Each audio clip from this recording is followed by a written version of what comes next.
আজকের পর থেকেই ঘরের দরজা আপনার জন্য বন্ধ বলে ঘর থেকে ধাক্কা দিয়ে বের করে দিল ইমা বেগমের পুত্রবধূ ইভা। পুত্রবধূর এমন কাণ্ড দেখে ইমা বেগম কি করবে কিছুই বুঝতে পারছে না। ইমা বেগমের দুচোখ বেয়ে জল গড়িয়ে পড়ছে। অশ্রু ভেজা চোখে ইমা বেগম বলল, বৌমা কি বলছো তুমি এসব? তাছাড়া আমাকে ঘর থেকে বের করে দেওয়া তুমি কে? এটা আমার ছেলের বাসা। ইভা রাগান্বিত স্বরে বলল, ছেলের বাসা হয়েছে তো কি হয়েছে? আপনার ছেলে কি আপনাকে সারা জীবন বসিয়ে বসিয়ে খাওয়াবে? আপনার তো আরো একটা ছেলে আছে, যান সেই ছেলের বাসায় গিয়ে থাকেন। এখানেই কেন থাকতে হবে আপনার? ইমা বেগম বলল, দেখো বৌমা, এটা আমার স্বামীর ভিটা, এটা ছেড়ে আমি যেতে পারি না। মেয়েরা যে কোনো কিছুর মূল্যে হলেও স্বামীর ভিটা আঁকড়ে ধরে রাখে। ইমা বেগমের মুখে এমন কথা শুনে ইভা বলল, দেখুন মা, আমার সাফ সাফ কথা, আমার স্বামীর সংসারে আপনি থাকতে পারবেন না, আপনি আপনার পথ দেখুন। বলে ইভা রুমের ভিতর ঢুকে গেল। ইমা বেগম দরজায় দাঁড়িয়ে কান্না করতে লাগলো। ইমা বেগম এখন কি করবে কিছুই বুঝতে পারছে না। এই পরিস্থিতিতে ইমা বেগমের কি বা করার আছে? প্রতিটা মা বাবারই স্বপ্ন থাকে ছেলে মেয়ে বড় হবে, মানুষের মতো মানুষ হবে, আর ছেলে মেয়েকে আঁকড়ে ধরে বাকিটা জীবন থাকবে। কিন্তু ইমা বেগমের বেলায় ঘটল ব্যতিক্রম। ইমা বেগম আর দাঁড়িয়ে না থেকে কোনরকম নিজেকে সামলে নিয়ে সিঁড়ি বেয়ে নিচের দিকে নেমে যান। কলিং বেলের শব্দ শুনে দরজা খুলে দিল মমিন খান। মমিন খান দরজা খুলে দেখতে পেল দরজার পাশে দাঁড়িয়ে আছে তার বোন ইমা বেগম। ইমা বেগমের জীর্ণ শীর্ণ অবস্থা দেখে মমিন খান আতঙ্কিত হয়ে জিজ্ঞাসা করল, ইমা তুই? আর তোকে এমন দেখাচ্ছে কেন? মমিন খানের কথা শুনে ইমা বেগমের দুচোখ বেয়ে জল গড়িয়ে পড়ছে। ইমা বেগম তার ভাইকে কি বলবে কিছুই বুঝতে পারছে না। দুই সন্তানের মাকে শেষ বয়সে এসে যদি বাবার বাড়িতে উঠতে হয় তাহলে একজন মায়ের কি বা বলার থাকে। সংকীর্ণ গলায় ইমা বেগম বলল, ভাইজান আমি খুব ক্লান্ত, আমার একটু বিশ্রাম প্রয়োজন। বোনের এমন অবস্থা দেখে মমিন খানের ভেতরটা দুমড়ে মুচড়ে উঠল। ইমা বেগম ছিল মমিন খানের খুব আদরের একটা মাত্র বোন। মমিন খান সবকিছু সহ্য করতে পারলেও ইমা বেগমের চোখের পানি কখনো সহ্য করতে পারেন না। মমিন খান তাড়াতাড়ি করে ইমা বেগমকে নিয়ে রুমে প্রবেশ করলেন। মুন্না অফিস থেকে এসে মা মা বলে ডেকে রুমে প্রবেশ করল, কিন্তু মুন্না মায়ের কোনো সারা শব্দ না পেয়ে বেডরুমে প্রবেশ করে ইভাকে বলল, ইভা মা কোথায়? মাকে যে দেখছি না। মুন্নার মুখে মায়ের কথা শুনে ইভা ভয় পেয়ে যায়। কি বলবে ইভা ভেবে পাচ্ছে না। ভয়ে ভয়ে বলল, মা বাড়ি ছেড়ে চলে গেছেন, বলেছেন আর আমাদের সাথে থাকবেন না। ইভার মুখে মায়ের চলে যাওয়ার কথা শুনে মুন্না অবাক হয়ে জিজ্ঞাসা করে, মা চলে গেছে মানে? কোথায় গেছে মা? জানি না, আমাকে কিছুই বলে যায়নি। মুন্না রেগে ইভাকে বলল, তুমি কি পাগল? মা বাসা থেকে বের হয়ে যেতে চাচ্ছে আর তুমি চলে যেতে দিলে? আমাকে ফোন করে জানাওনি কেন? ইভা মাথার নিচু করে দাঁড়িয়ে আছে। মুন্না পকেট থেকে ফোন বের করে ফোন দিল বড় ভাই বাবুকে। বাবু তখন অফিসে বসে কাজ করছিল। ফোন রিসিভ করতে মুন্না বলল, ভাইয়া তোমাদের বাসায় মা এসেছে? না তো, আমাদের বাসায় তো মা আসেনি। তাহলে মা গেল কোথায়? মুন্নার মুখে এমন কথা শুনে বাবু চমকে উঠে বলল, গেল কোথায় মানে? মায়ের কি আমাদের বাসায় আসার কথা ছিল? না ভাইয়া, আমি অফিস থেকে এসে দেখি মা বাসায় নেই। ইভা বলছে মা নাকি সকালে বাসা থেকে বের হয়ে গেছে, কিন্তু কোথায় গেছে কিছুই বলে যায়নি। মুন্নার মুখে এমন কথা শুনে বাবু ধমক দিয়ে বলল, চুপ কর, বাচ্চাদের মতো কথা বলিস না। মা সকালে বাসা থেকে বের হয়েছে আর তুই এখন খোঁজ করছিস। বলে ফোন কেটে দেয় বাবু। ফোন রেখে মুন্না অস্থির হয়ে বসা থেকে বেরিয়ে যায় মায়ের খোঁজে। প্রিয়া রুমে শুয়ে আছে। বাবু প্রিয়া প্রিয়া বলে চিৎকার করতে করতে রুমে প্রবেশ করলো। বাবুর চিৎকার শুনে প্রিয়া তাড়াহুড়ো করে শোয়া থেকে উঠে বসে বলল, কি হয়েছে? এভাবে চিৎকার করছো কেন? সর্বনাশ হয়ে গেছে। বাবুর মুখে সর্বনাশের কথা শুনে প্রিয়া চমকে ওঠে। অবাক হয়ে জিজ্ঞাসা করে, কি হয়েছে? বাবু কাঁদো কাঁদো গলায় বলল, মা নাকি সকালে বাসা থেকে বের হয়েছে, কিন্তু কোথায় গেছে কিচ্ছু বলে যায়নি। কি বলো এসব? মা বাবার বাসা থেকে বেরিয়ে কোথায় যাবে?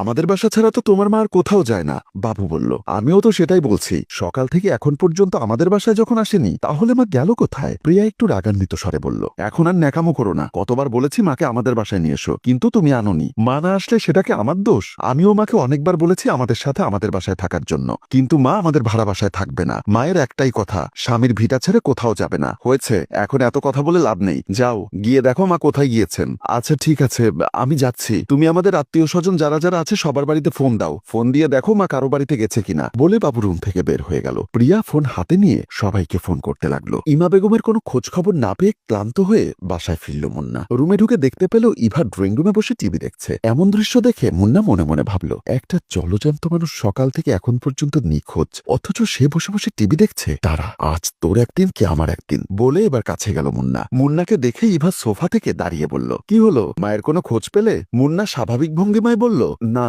তুমি ক্লান্ত হয়ে গেছো, যাও ফ্রেশ হয়ে এসো, আমি তোমার জন্য খাবার দিচ্ছি। আমি এখন কিছুই খাবো না, অফিস থেকে এসে কিছুই খাওনি। আর মায়ের জন্য এত টেনশন করার কি আছে? হয়তো বাসায় থাকতে থাকতে ভালো লাগে না, তাই কোথাও বেড়াতে গেছে। ইভা এমন ভাবে কথাগুলো বলছে যেন কিছুই হয়নি, এমনকি এটা একটা স্বাভাবিক বিষয়। মুন্না নিজেকে কন্ট্রোল করতে পারছে না। একটা সময় খুবই উত্তেজিত হয়ে বলল, ইভা আমার মায়ের যদি কিছু হয়ে যায় তাহলে আমি তোমাকে তালাক দিব, কথাটা মনে রেখো। মুন্নার মুখে এমন কথা শুনে ইভার মাথায় যেন আকাশ ভেঙে পড়ল। ইভা এখন কি করবে কিছুই বুঝতে পারছে না। মুন্নার এমন কথা শুনে ইভা মনে মনে ভাবতে লাগলো, হায় আল্লাহ, আমি কি করলাম? একটা ভুলের কারণে আমার মনে হয় জীবনটাই নষ্ট হয়ে যাবে। কি দরকার ছিল শুধু শুধু মায়ের সাথে এই কাজটা করার? মুন্না আবারও বলল, মায়ের সাথে যে অন্যায় তুমি তুমি করেছো এর হিসাব তোমাকে কাটায় কাটায় দিতে হবে, কথাটি মনে রেখো। বলে ফোন বের করে আবারও মায়ের খোঁজ খবর নেওয়ার জন্য বিভিন্ন জায়গায় ফোন দিতে লাগলো মুন্না। খাবার টেবিলে বসে আছে মমিন খান ও ইমা বেগম। মমিন খানের একমাত্র মেয়ে রোশনি প্লেটে খাবার দিতে দিতে বলল, ফুপু আম্মা, অনেকদিন পর তুমি তোমার ভাইয়ের বাসায় এসেছো, নাও বেশি করে খাও,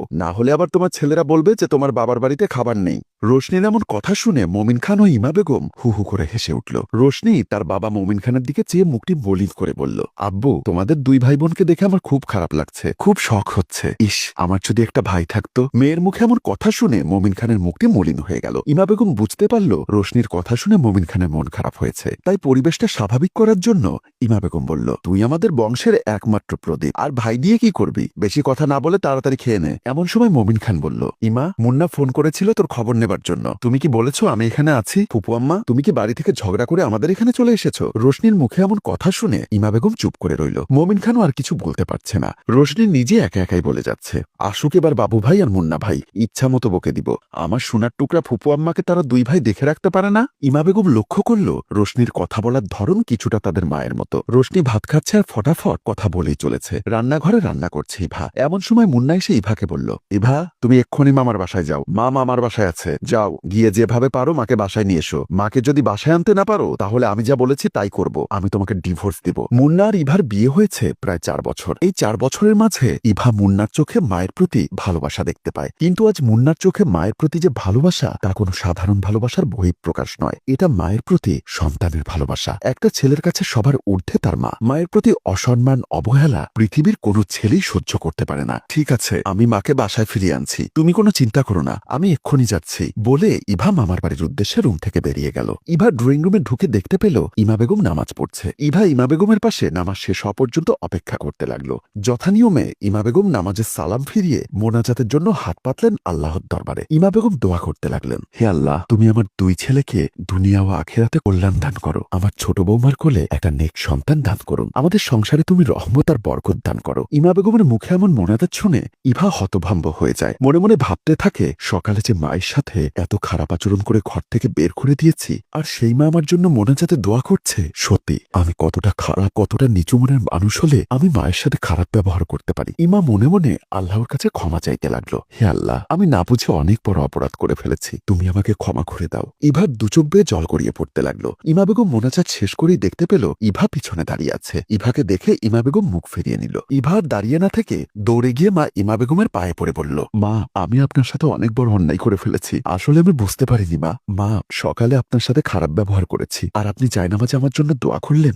বলে ইভা ফুপিয়ে ফুপিয়ে কান্না করতে লাগলো। ইমা বেগম একটা দীর্ঘশ্বাস ছেড়ে বলল, বৌমা, তুমি যখন তোমার ভুল বুঝতে পেরেছ, তাহলে আমি মাপ না করার কে? সবকিছু মাপ করে দেবার মালিক তো একমাত্র আল্লাহ। আমার তো কোনো মেয়ে নেই, আমি তো তোমাদের আমার মেয়ের মতোই দেখি। মা, আজকের পর থেকে আমরা আপনাকে শাশুড়ি মা হিসাবে দেখব না, দেখবো একজন আদর্শ মা হিসাবে। প্লিজ মা, আমাকে আরেকটা সুযোগ দিন। বলেই কান্না করতে লাগলো ইভা। ইমা বেগম ইভাকে বুকে জড়িয়ে নিয়ে বলল, পাগলি মেয়ে, তুমি তোমার ভুলটা বুঝতে পেরেছ, সেটাই অনেক ভালো। সম্মানিত ভিউয়ার্স, মা তো মাই, সন্তান যত বড়ই অপরাধ করে না কেন, তবুও মা সন্তানকে আগলে রাখে পরম ভালোবাসা দিয়ে।